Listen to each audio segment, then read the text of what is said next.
उत्तराखंड के मुख्यमंत्री पुष्कर सिंह धामी उत्तरकाशी पहुंचे, जहां उन्होंने चिलियारी सौर में मनकामेश्वर मंदिर पहुंचकर पूजा अर्चना की और मत्था टेका और साथ ही आशीर्वाद लिया। जिसके बाद चिलियारी सौर में डोर टू डोर प्रचार भी किया, इसकी शुरुआत की। इस दौरान मीडिया से बात करते हुए कहा कि मनकामेश्वर धाम में आकर भगवान से प्रार्थना की है कि लोकतंत्र का महापर्व चल रहा है, ये बिना किसी बाधा के संपन्न हो।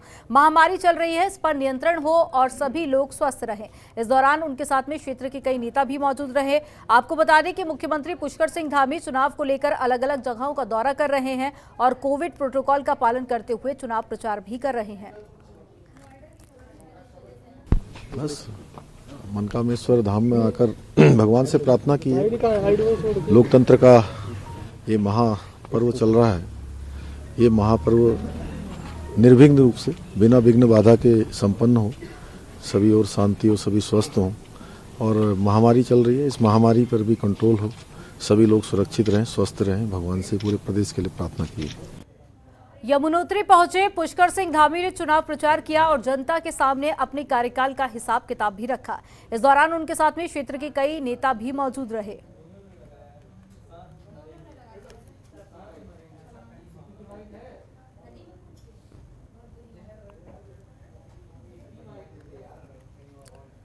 उत्तराखंड विधानसभा चुनाव के लिए भाजपा ने अपने स्टार प्रचारकों की दूसरी सूची जारी कर दी है।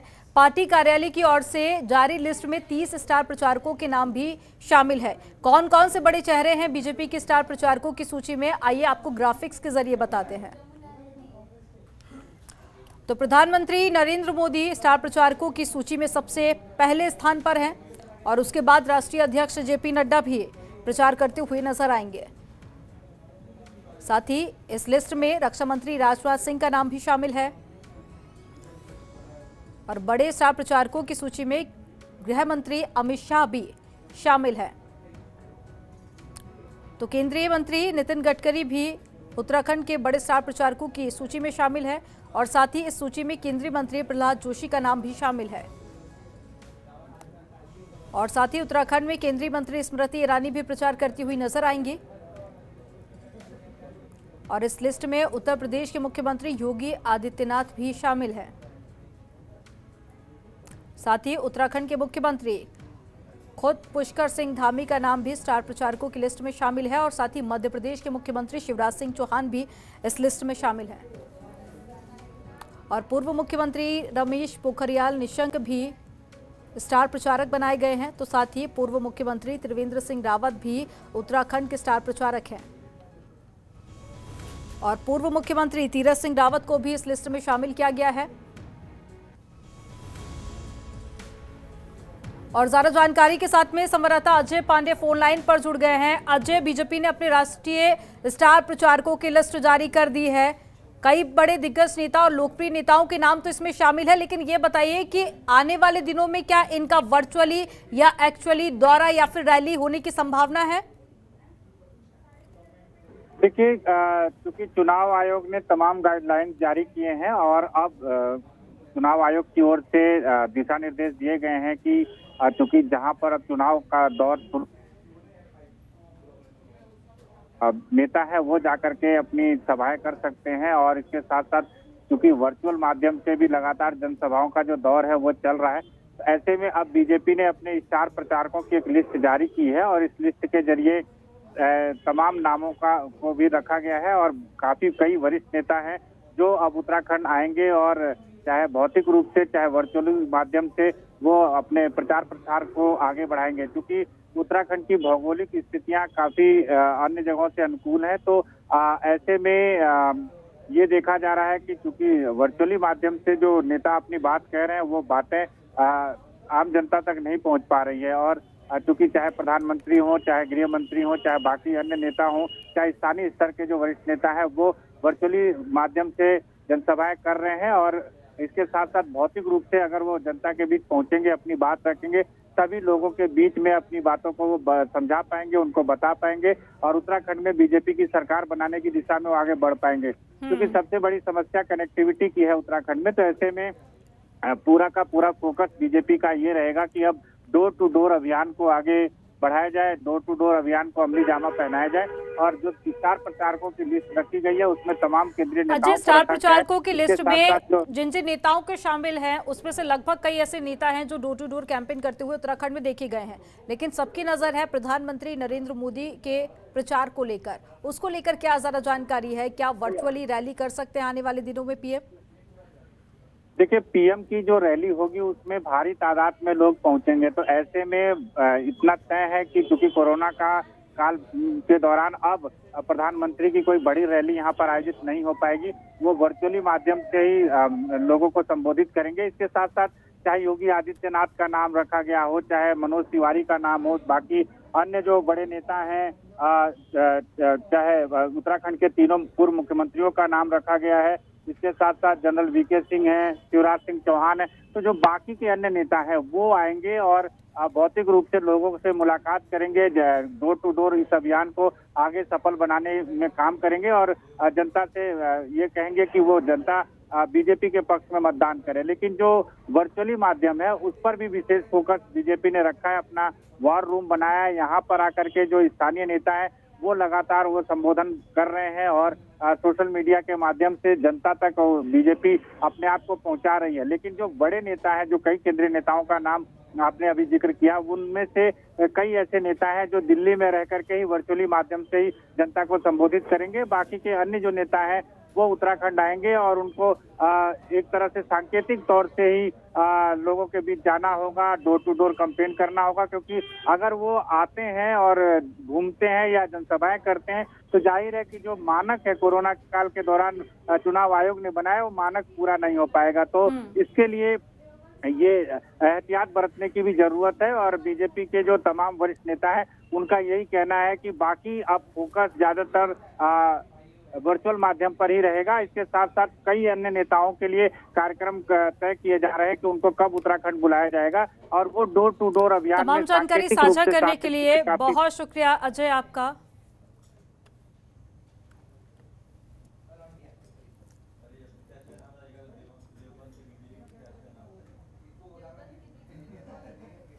नामांकन प्रक्रिया पूरी होने के बाद अब बीजेपी का फोकस संकल्प पत्र पर है, जिसे लेकर पार्टी ने संकल्प पत्र तैयार करने के अभियान को भी लेकर कमर कस ली है। पार्टी जनता के बीच जाकर सुझाव मांगेगी, जिसके आधार पर संकल्प पत्र बनकर तैयार होगा और इसके बाद जनता के मुद्दों को लेकर भी इसे जारी किया जाएगा। इसके लिए गांव-गांव, शहर-शहर विजय संकल्प यात्रा के जरिए सुझाव लिए जाएंगे।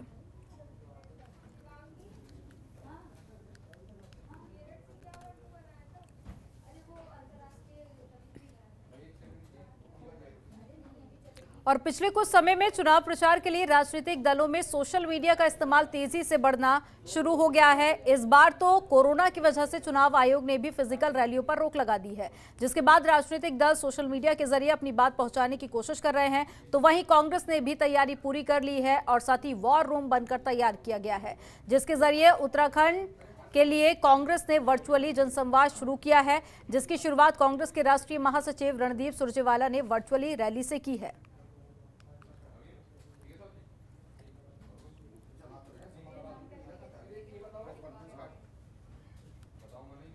सोशल मीडिया और वर्चुअल माध्यम से कांग्रेस की आगामी रणनीति क्या कुछ है, इन्हीं तमाम विषयों को लेकर उत्तराखंड कांग्रेस के सोशल मीडिया के प्रदेश कोऑर्डिनेटर अमरजीत सिंह से हमारे संवाददाता ने खास बातचीत की। इस दौरान उन्होंने क्या कुछ कहा, सुनिए।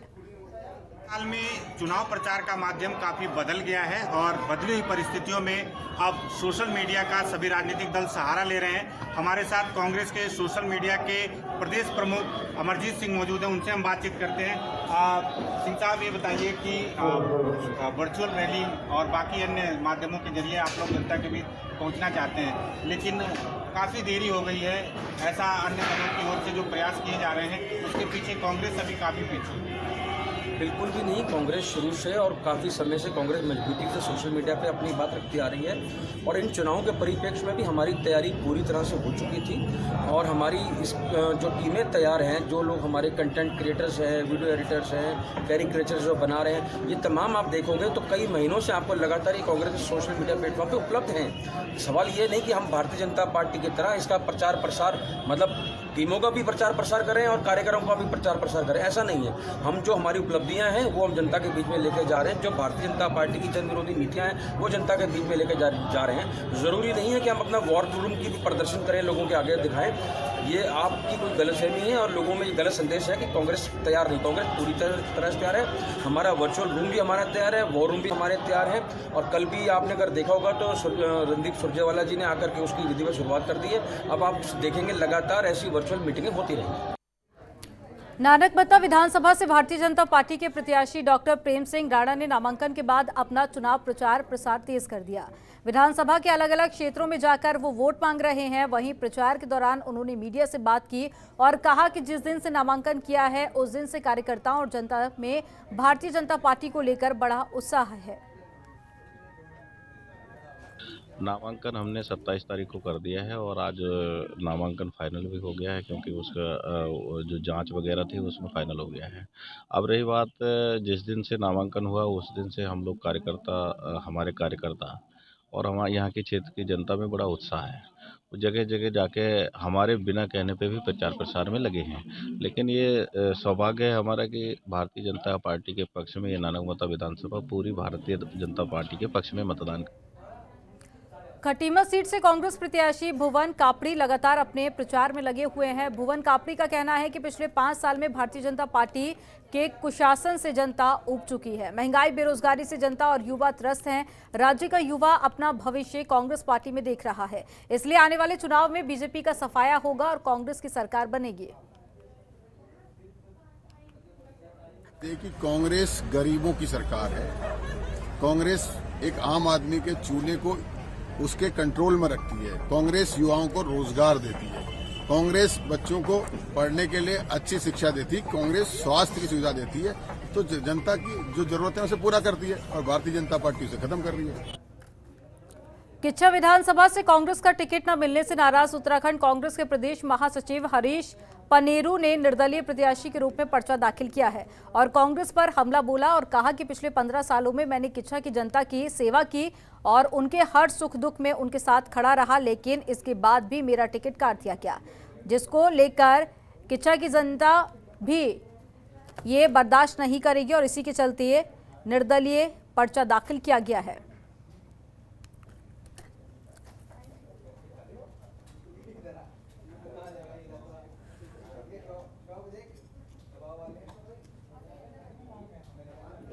किच्छा के जनता के लिए मैंने 15 साल संघर्ष किया और उस संघर्ष का परिणाम ये हुआ कि किच्छा में जो एसडीएम नहीं बैठता था, किच्छा में एसडीएम लाने में मैं कामयाब हुआ। किच्छा में सड़कों की हालत बहुत दयनीय थी। मैंने संघर्ष को, सरकार को जगाने का काम किया, विधायक जी को जगाने का काम किया, उससे सड़कें बनी। किच्छा में तमाम डिग्री कॉलेज की मांग को बुलंद किया था, डिग्री कॉलेज खुला। तो निश्चित रूप से मुझे ऐसा लगता है कि 15 साल की जो मेरी सेवा है उस पर पानी फेरने का, उसको अगर किसी ने नजरअंदाज किया तो वो मेरी पार्टी ने किया। रुद्रपुर विधानसभा से 10 सालों से विधायक रहे राजकुमार ठुकराल ने निर्दलीय प्रत्याशी के रूप में अपना नामांकन दाखिल किया।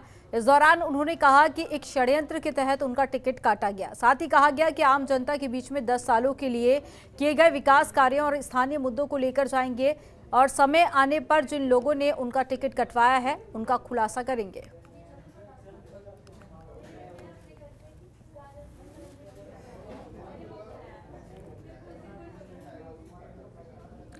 अल्मोड़ा जनपद की विधानसभा जागेश्वर में इस बार भाजपा और कांग्रेस में कांटे की टक्कर है। दोनों पार्टियों के टिकट बंटवारे के बाद यह मुकाबला काफी ज्यादा दिलचस्प होता हुआ दिखाई दे रहा है। कांग्रेस के गोविंद सिंह कुंजवाल जो लगातार इस विधानसभा से अपना दबदबा कायम करने में सफल रहे, तो वहीं कांग्रेस से भाजपा में आए मोहन सिंह मेहरा जो पूर्व जिला पंचायत अध्यक्ष रह चुके हैं, भाजपा ने उनको मैदान में उतारा है और इस विधानसभा से लगातार विधायक रहे कुंजवाल को मेहरा बड़ी टक्कर दे रहे हैं। हालांकि दोनों ही दावेदार अपनी जीत का दावा कर रहे हैं। कांग्रेस प्रत्याशी गोविंद सिंह कुंजवाल ने दावा किया है कि कांग्रेस 45 से 50 सीटें जीत रही है, तो वहीं मोहन सिंह जो भाजपा के प्रत्याशी है उनका दावा है कि उन्होंने अब तक के सभी चुनावों में जीत हासिल की है। उनका दावा है कि इस बार भी वे गोविंद सिंह कुंजवाल को शिकस्त देंगे। बहुत तेज मुख्यमंत्री को बहुत बहुत धन्यवाद देना चाहता हूं और प्रदेश के अध्यक्ष जी को बहुत बहुत धन्यवाद देना चाहता हूँ और हमारे पूरे देश के हमारे जो नेतृत्व के लोग हैं उनको धन्यवाद देना चाहता हूँ। मैं इसलिए धन्यवाद देना चाहता हूँ कि मैं तो कांग्रेस छोड़ के अभी बीजेपी में आया और बीजेपी में आते ही इन लोगों ने मेरा बहुत बड़ा मान सम्मान किया और मैंने एक अपना मन बनाया है, मैं जो मान सम्मान उन्होंने मेरे को दिया मैं जाके सोच से जीत करके यहाँ की सीट उनके झोली में डालने का मैंने मन बना रखा है। टिकट कटने से नाराज दावेदारों ने अपनी ही पार्टी के प्रत्याशियों के खिलाफ मोर्चा खोल दिया है। उधम सिंह नगर से किच्छा विधानसभा क्षेत्र में भी चुनावी रण काफी ज्यादा दिलचस्प होता जा रहा है। किच्छा विधानसभा से भाजपा नेता अजय तिवारी ने भाजपा प्रत्याशी राजेश शुक्ला के खिलाफ मोर्चा खोलते हुए निर्दलीय प्रत्याशी के तौर पर नामांकन दाखिल किया। निर्दलीय उम्मीदवार अजय तिवारी ने कहा कि उत्तराखंड चुनाव समिति ने केंद्रीय समिति को गलत सूचना देकर गुमराह करने का काम किया, जिसके चलते केंद्रीय कमेटी ने राजेश शुक्ला को प्रत्याशी बनाकर चुनावी मैदान में उतार दिया और कार्यकर्ताओं की भावनाओं का अनादर करने का काम किया है।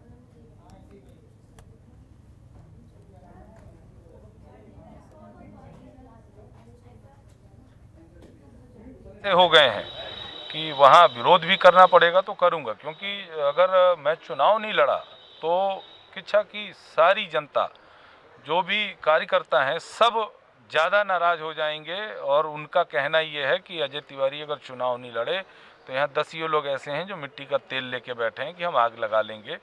तो ये देखना ज़्यादा ज़रूरी था और मैं अरविंद भाई साहब से माफ़ी मांगता हूँ, क्षमा चाहता हूँ कि आपकी बातों को नहीं माना मैंने। और एक विषय उनसे कहूँगा कि आपका भी आशीर्वाद मिले और चुनाव जनता यहाँ से मेरे को जिताना चाहती है, न भाजपा। देखिए कांग्रेस के भी कोई नहीं चाहता था कि कांग्रेस भी टिकट बेहड़ जी को दे और भाजपा में भी कोई नहीं चाहता था कि राजेश शुक्ला जी को टिकट मिले। तो सबका आशीर्वाद रहेगा, चुनाव जीत के फिर से मोदी जी के नेतृत्व में आगे जाएंगे।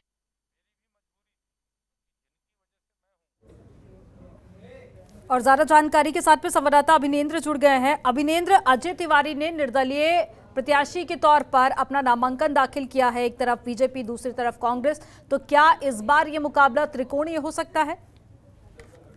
आपको बता दें कि अजय तिवारी की युवाओं में और देसी जो पूरब के लोगों में अच्छी पकड़ है और काफी वक्त से ये अपनी विधानसभा में काफी एक्टिव थे और इनके टिकट कटने से युवाओं में काफी आक्रोश है और देसी वर्ग में बहुत अच्छी पकड़ होने की वजह से थोड़ा सा ये मामला त्रिकोणीय लगता है। हालांकि इसमें हमारी किच्छा विधायक जो वर्तमान के बीजेपी से राजेश शुक्ला जी से बात हुई थी हमारी, तो वो कह रहे थे कि क्योंकि मैं सिटिंग विधायक हूँ और मैंने अपनी विधानसभा में तमाम विकास कार्य किए हैं तो मेरा टिकट जो कटा है, मतलब जो अगर टिकट मेरे कटने की बात हो नहीं सकती थी क्योंकि मैंने अपने विधानसभा में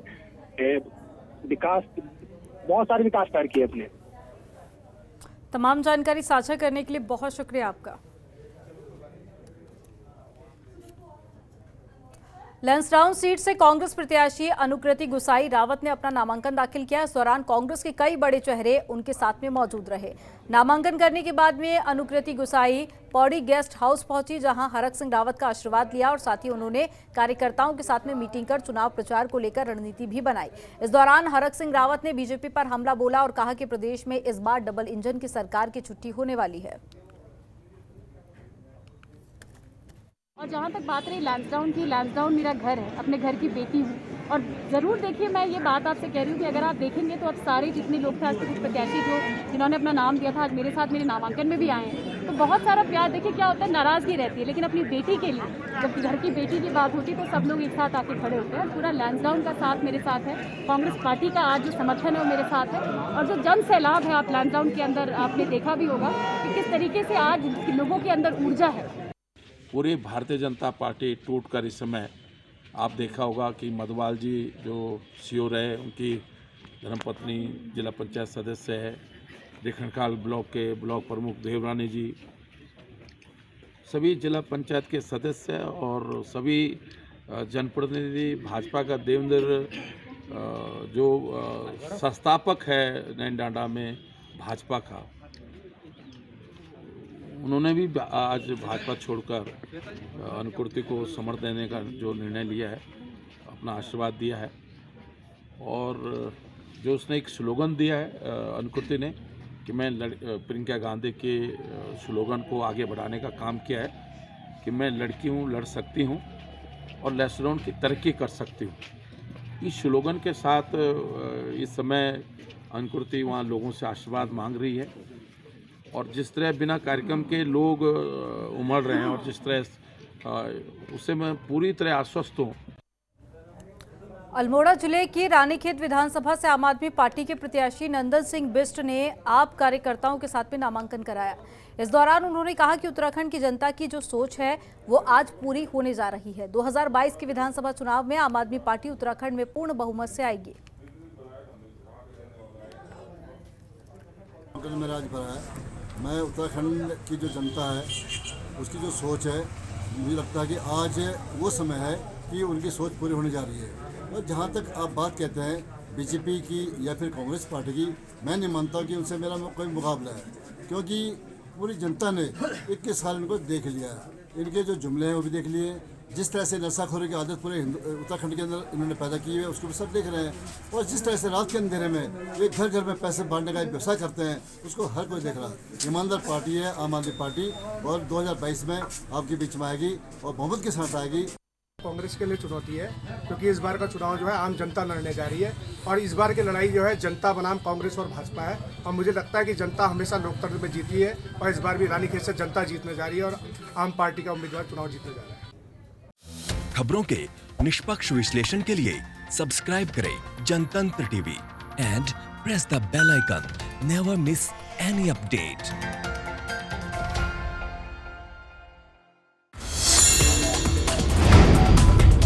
Download the Janatantra TV app, available on Google Play and App Store. Download it now.